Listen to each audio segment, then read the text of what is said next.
Tisha, LaTanya Allen has something to smile about these days. She has a new love in her life who is helping her to move on. She is satisfied with the life prison sentence given to her ex-husband. Now I have closure. LaTanya Allen doesn't look like what she's been through. Her ex-husband, Nathan Holden, spending the rest of his life in prison for shooting and killing her mother and father. A 3-year chapter in her life, Allen says she can finally close after losing her parents to murder. They had a heart of gold. They love all people. I really miss my mother. I miss my father as well, but that motherly love, that connection, she was my best friend. April 9th, 2014, Angelia and Sylvester Taylor were shot and killed by Holden in their home in Wendell. Allen and the couple's 3 children were also there.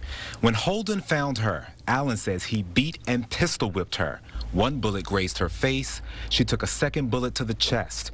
Their children witnessed some of the attack. Their testimony in court led to Holden's conviction and lifetime prison sentence. I was satisfied with the decision that the judge made. April 9th, 2014 doesn't define me. Like, it doesn't end there. There's more to me than just that, what I've survived and what I went through. Allen says her children are doing well in therapy. Her oldest son even considering reestablishing a new relationship with Holden.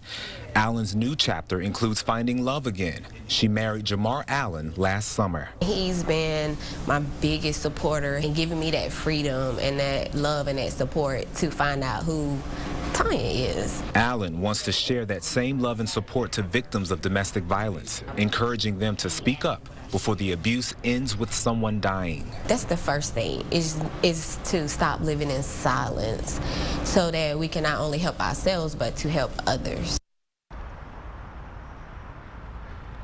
Amazing story there. 66 people died in North Carolina last year as a result of domestic violence. There are resources available out there. If you need help, just go to our website, abc11.com, and look for this story on the homepage. Live in Raleigh, Tim Pulliam, ABC 11 Eyewitness News.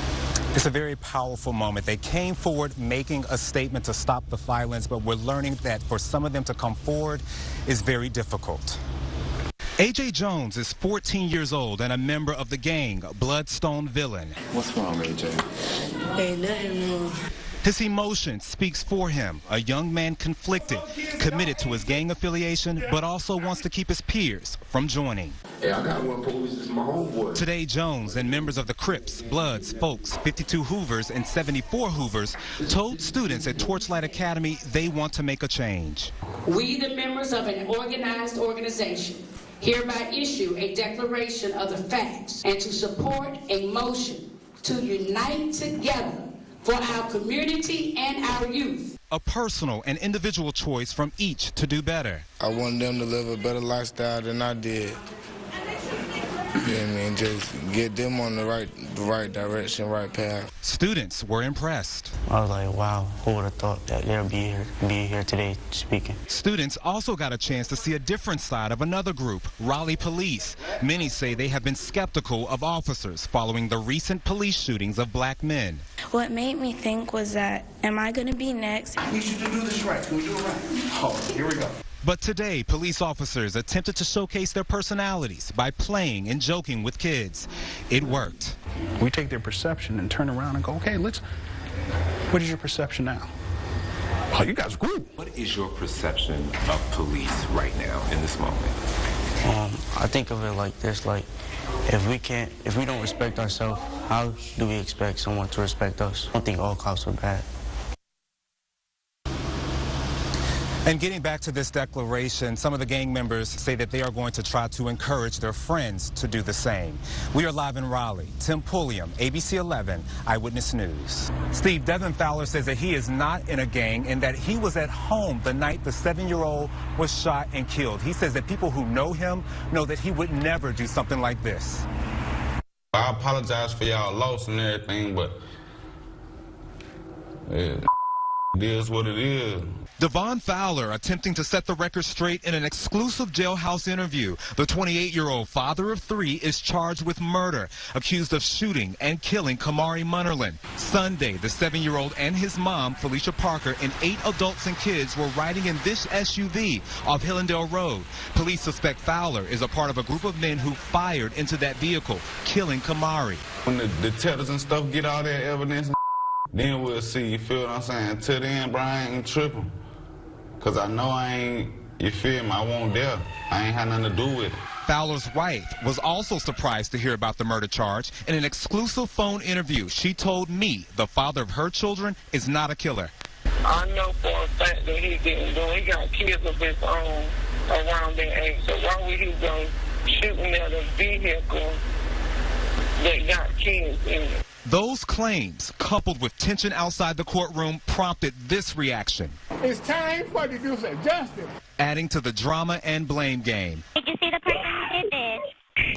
Yes, I know exactly who did it. Kamari's mother, Felicia Parker, telling 911 operators she knows who killed her son.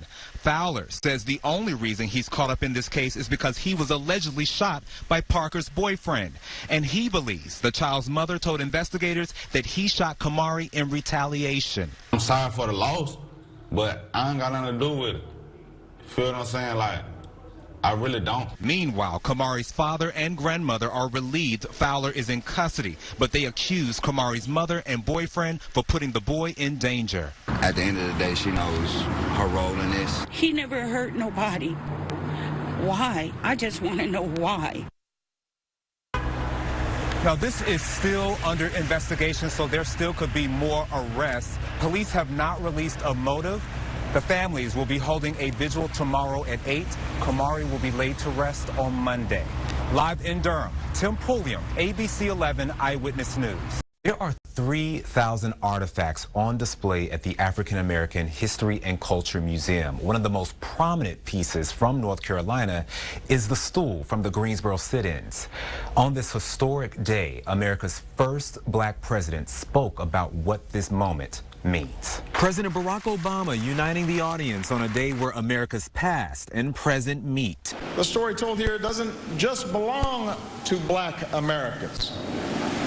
It belongs to all Americans. Thousands of people witnessed the opening of the African American History and Culture Museum, the closest neighbor to the Washington Monument. This bronze masterpiece reflects on the African American struggle and triumphs through time, from slavery to civil rights to the election of President Barack Obama.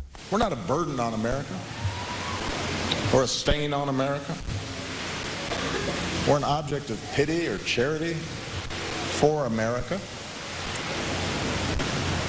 We're America. This place is more than a building. It is a dream come true. A legacy that can no longer be ignored. For more than a decade, Congressman John Lewis fought for the site. President George Bush approved it. I was honored to sign the bill authorizing the construction of this national treasure. Durham resident Phil Freelon led the team who designed the 10-story structure. Its shape inspired by a West African crown. Is this a labor of love for you? It is. I've always felt that architecture was my calling. I was born to be an architect. Also, it's about celebration, it's about resilience, and it's about triumph. And so we try to achieve the context for that and that tension between, you know, celebration and struggle. We try and express that in the architecture and the exhibits so that there's a balance. It's that story of struggle and resilience that brought these adults and kids from the Durham chapter of Jack and Jill here Saturday. It's a big thing just because of all the things that are happening right now. Being able to come to a place where I can go and see all of my history is really important to me. The museum can accommodate 3,000 people each day. They have sold out of tickets through November. They are free, so if you are interested, go to our website, abc11.com, and look for this story on the homepage. Oprah Winfrey was a big benefactor to this museum, and you're going to hear an exclusive interview that we got with her coming up. tonight at 11. But for now, in Washington, Tim Pulliam, ABC 11 Eyewitness News. And Heather, Republicans are calling this political terrorism. A business owner saw the damage and called 911. Now, the good news is no one was inside, but all of their efforts destroyed. We're talking about sample ballots, registration lists, and signs.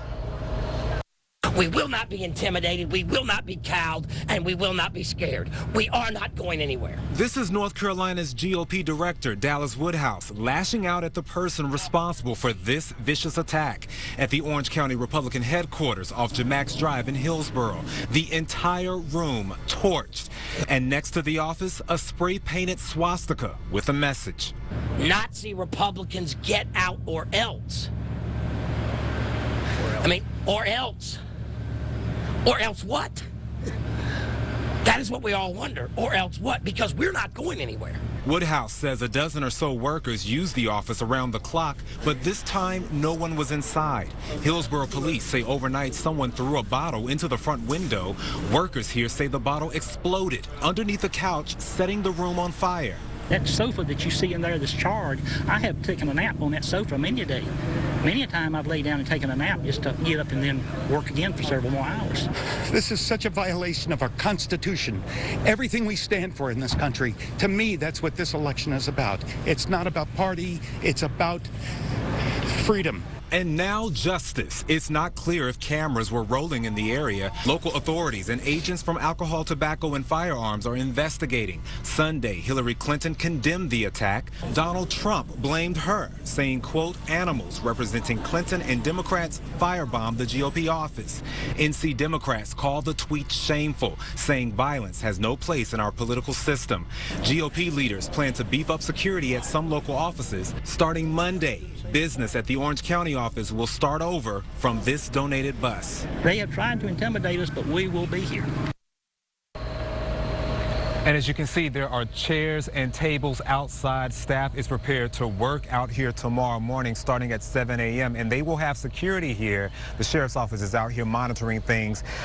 Another note, Heather, the office has liability insurance, so their property damage will not be covered, but Republican leaders are organizing. They are raising money to restore what was damaged. We are live in Hillsborough. Tim Pulliam, ABC 11 Eyewitness News. She is a gospel singing legend. She is a Triangle native. We are talking about Shirley Caesar, and she is trending right now on social media. Why? One of her classic songs was remixed into a Thanksgiving meme on Instagram.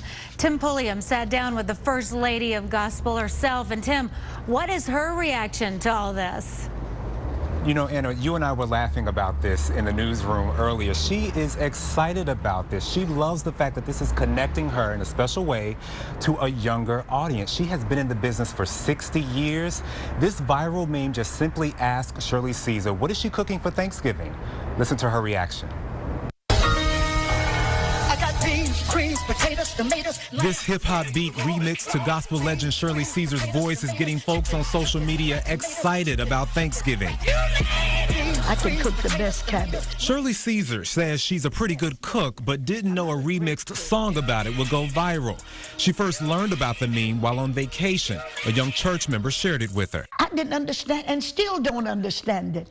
I have not been able to wrap my mind, my thinking around what's going on. Caesar's cameo is from her original gospel performance of her song Hold My Mule, which is about a farmer excited about his blessings.